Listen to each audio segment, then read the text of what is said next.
ಮಧ್ಯಪ್ರಾಚ್ಯದಲ್ಲಿ ನಡೆಯುತ್ತಿರೋ ಯುದ್ಧದಿಂದ ಜಾಗತಿಕ ಮಟ್ಟದಲ್ಲಿ ಇಂಧನ ಪೂರೈಕೆ ವ್ಯತ್ಯಯವಾಗಿದೆ. ಇದರ ಎಫೆಕ್ಟ್ ಸಿಲಿಕಾನ್ ಸಿಟಿ ಮೇಲೆ ಇನ್ನೂ ತಟ್ಟಿದೆ. ಹೋಟೆಲ್, ಆಟೋ ಮಾಲೀಕರಿಗೆ ನೇರ ಪರಿಣಾಮ ಬೀರ್ತಿದೆ. ಸರ್ಕಾರದ ಭರವಸೆಗಳ ನಡುವೆಯೂ ಪೂರೈಕೆ ವ್ಯತ್ಯಯವಾಗಿದ್ದು, ಹೋಟೆಲ್ ಮಾಲೀಕರು ಈಗ ಅನಿವಾರ್ಯವಾಗಿ ಸೌದೆ ಒಲೆ ಹಚ್ಚುತ್ತಿದ್ದಾರೆ. ಈ ಕುರಿತ ಕಂಪ್ಲೀಟ್ ಡೀಟೇಲ್ಸ್ ಇಲ್ಲಿದೆ ನೋಡಿ. ಬೆಂಗಳೂರಿನಲ್ಲಿ ವಾಣಿಜ್ಯ ಸಿಲಿಂಡರ್ ಪೂರೈಕೆಯಲ್ಲಿ 80% ಇಳಿಕೆ. ದಿನಕ್ಕೆ ಬೇಕು 25,000 ಸಿಲಿಂಡರ್, ಸಿಗ್ತಿರೋದು ಕೇವಲ 5,000 ಸಿಲಿಂಡರ್ ಮಾತ್ರ. ಸರ್ಕಾರದ ನಿರ್ಲಕ್ಷ್ಯ ಧೋರಣೆಗೆ ಹೋಟೆಲ್ ಮಾಲೀಕರು ಆಕ್ರೋಶ. ಬೆಂಗಳೂರಿನ ಹೋಟೆಲ್ಗಳಲ್ಲಿ ಈಗ ಒಲೆ ಉರಿಯುತ್ತಿಲ್ಲ, ಬದಲಾಗಿ ಮಾಲೀಕರ ಹೊಟ್ಟೆ ಉರಿಯುತ್ತಿದೆ. ಹೌದು, ಕಳೆದ ಕೆಲವು ದಿನಗಳಿಂದ ವಾಣಿಜ್ಯ ಗ್ಯಾಸ್ ಸಿಲಿಂಡರ್ಗಳ ಪೂರೈಕೆಯಲ್ಲಿ ಭಾರೀ ವಿಳಂಬವಾಗುತ್ತಿದ್ದು ಹೋಟೆಲ್ ಉದ್ಯಮಿಗಳು ಕಂಗಾಲಾಗಿದ್ದಾರೆ. ಬೆಂಗಳೂರಿನಂತಹ ಮಹಾನಗರಕ್ಕೆ ಪ್ರತಿದಿನ ಸುಮಾರು 25,000 ಸಿಲಿಂಡರ್ಗಳ ಅವಶ್ಯಕತೆ ಇದೆ. ಆದರೆ ಸದ್ಯ ಪೂರೈಕೆ ಆಗ್ತಿರೋದು ಕೇವಲ 20% ಮಾತ್ರ.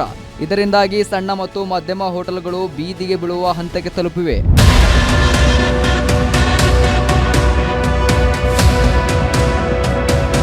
ಈ ಗ್ಯಾಸ್ ಸಮಸ್ಯೆಯ ಎಫೆಕ್ಟ್ ಹೇಗಿದೆ ಅಂದ್ರೆ, ನಗರದ ಪ್ರತಿಷ್ಠಿತ ಹೋಟೆಲ್ಗಳು ಕೂಡ ಈಗ ಅನಿವಾರ್ಯವಾಗಿ ಸೌದೆ ಒಲೆಗೆ ಮರಳಿವೆ.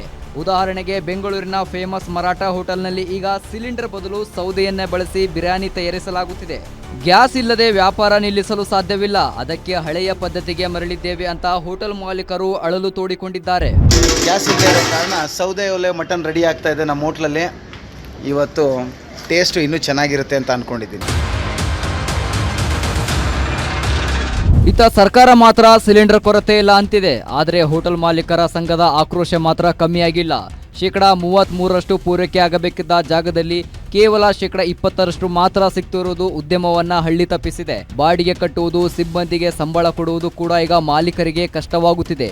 ಹೀಗೆ ಪರಿಸ್ಥಿತಿ ಮುಂದುವರೆದರೆ ಅಸಹಾಯಕ ಮಾಲೀಕರು ಹೋಟೆಲ್ಗಳನ್ನೇ ಮಾರಾಟಕ್ಕಿಡಲು ಸಿದ್ಧತೆ ನಡೆಸ್ತಾ ಇದ್ದಾರೆ. ಕಳೆದ ವಾರ ಮಿನಿಸ್ಟರ್ ಫುಡ್ ಕಮಿಷನರ್ ಜೊತೆ ಮೀಟಿಂಗ್ ಮಾಡಿದ ಮೇಲೆ ನಮಗೆ 10,000 ಸಿಲಿಂಡರ್ ಕೊಡುತ್ತೇವೆ ಅಂತ ಆಶ್ವಾಸನೆಗಳನ್ನು ಕೊಟ್ಟಿದ್ದಾರೆ.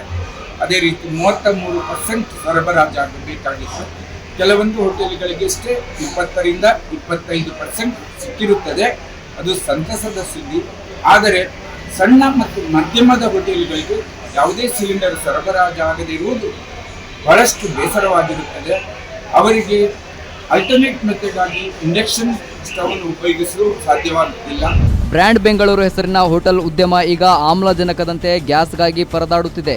ಮಂಗಳವಾರ ನಡೆಯಲಿರುವ ಸಭೆಯಲ್ಲಾದರೂ ಸರ್ಕಾರ ಸುಗಮ ಪೂರೈಕೆಗೆ ಸರ್ಕಾರ ಕ್ರಮ ಕೈಗೊಳ್ಳುತ್ತಾ ಅನ್ನೋದನ್ನ ಕಾದು ನೋಡಬೇಕಾಗಿದೆ. Ullas Kiruvase, guarantee news, Bengaluru.